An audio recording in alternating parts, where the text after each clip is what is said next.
ជាន់ទី4មានទំហំ420 ម៉ែត្រជារង្វង់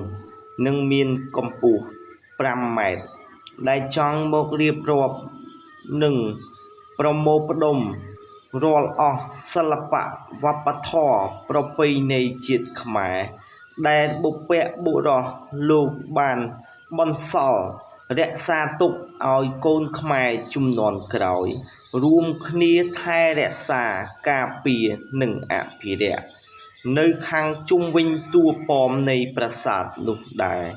យើងក៏មានយករូប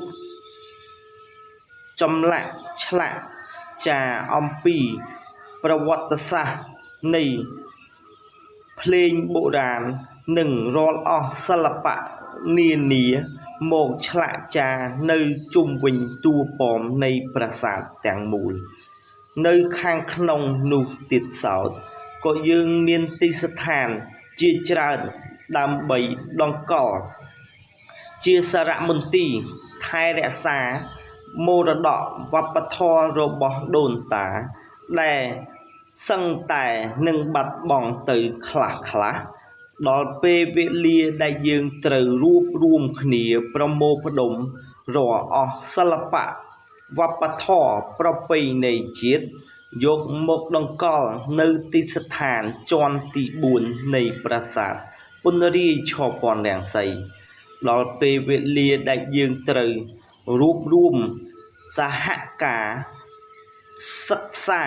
ស្រាវជ្រាវស្វែងយល់អំពី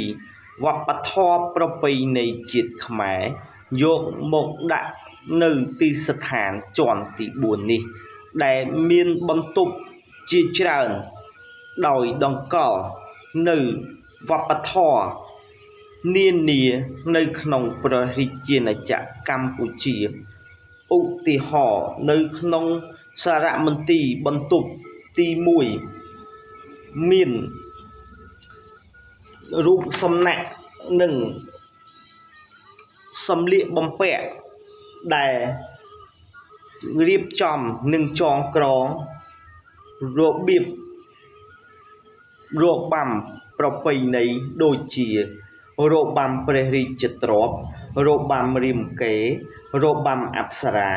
របាំទេពអប្សរារបាំឆៃយ៉ាំរបាំព្រះរាជារបាំជាច្រើនទៀតឡាក់ដែលយើងរាប់ពុំបានអស់យកមកដង្កល់នៅបន្ទប់សារមន្ទីរជាន់ទី1ជាឯកសារនិងបន្ទប់ផ្សេងនានាទៀតដែលដង្កល់នៅរបាំ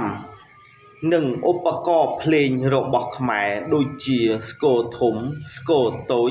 រនាតទ្រតាខេខ្លុយខឹមឆាងចាប៉ីដងវែងនិងឧបករណ៍ជាច្រើនទៀតឡាក់ដែលខ្ញុំពុំបានរៀបរាប់អស់អរតនានិមន្តយាងលោកមកគង់ប្រថាប់នៅទីស្ថានជាន់ទី4និងរាល់ក្បាច់ដាវក្បាច់គុណល្បុក្កតោក្បាច់គុណប្រពៃណីជាតិខ្មែរដែលលោកបានបន្សល់ទុកការពារថែរក្សានិងអភិរក្សដល់ពេលវេលាដែលយើងត្រូវប្រមូលផ្ដុំនិងរួបរวมហើយគុំឲ្យចាំដល់ពេលណាដែលគេលួចយកទៅអស់ទើបយើងធ្វើស្ដាយក្រោយមានតែយើងជាកូនខ្មែរនោះទេ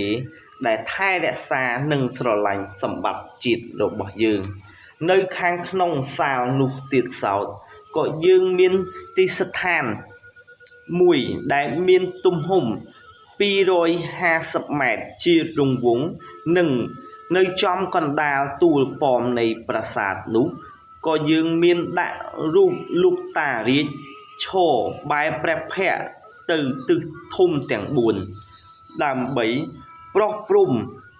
ការពារថែរក្សាបូរណភាពដែនដីថែរក្សារាល់អស់សិល្បៈវប្បធម៌ប្រពៃណីជាតិឲ្យរីកដុះដាលរស់ឡើងវិញទៅថ្ងៃខាងមុខដើម្បីបន្សល់ទុកឲ្យកូនខ្មែរជំនាន់ក្រោយចូលយើងទាំងអស់គ្នារួបរวมគ្នាថែរក្សាការពារ យើងត្រូវរៀបចំពេលវេលាថ្ងៃណាល្អខែណាល្អនិងធ្វើពិធីបំពេញកិច្ចបួងសួងនិងប្រមូលអស់រាល់សិល្បៈវប្បធម៌ប្រពៃណីនានាយកមកថ្វាយនិងឧទ្ទិសបួងសួងទៅដល់ទសបរមីដែលថែរក្សានៅលើទឹកដីមហានគរនិងរបាំថ្វាយដើម្បីដាស់អស់ដួងព្រលឹងបុព្វបុរសដែលលោកបានដាក់ចិត្តដាក់កាយដាក់បេះដូងនិងជីវិតថែរក្សាដង្កល់ឲ្យកូនខ្មែរជំនាន់ក្រោយយើងជាជំនាន់បច្ចុប្បន្ននេះគួរតែថែរក្សាការពារនិងអភិរក្សយ៉ាងមុតគុតមាំទៅថ្ងៃអនាគតដើម្បីបន្សល់ទុកឲ្យកូនខ្មែរជំនាន់ក្រោយមានតែយើងទាំងអស់គ្នាទេដែលថែរក្សាការពារអភិរក្សនៃមរតកវប្បធម៌ដោយពាក្យចាស់លោកពោលថាវប្បធម៌រលត់ជាតិរលាយវប្បធម៌ពនរាយជាតិកើនកានចូលយើងជាខ្មែរគ្រប់សន្តានរួមថែឲ្យបានមរតកដូនតាចូលយើងទាំងអស់គ្នាសហការនឹងព្រួតដៃគ្នារួបរួមការប្រមូលផ្ដុំសាមគ្គីជាធ្លុងមួយដើម្បីលើកស្ទួយមរតកវប្បធម៌របស់ដូនតាខ្មែរ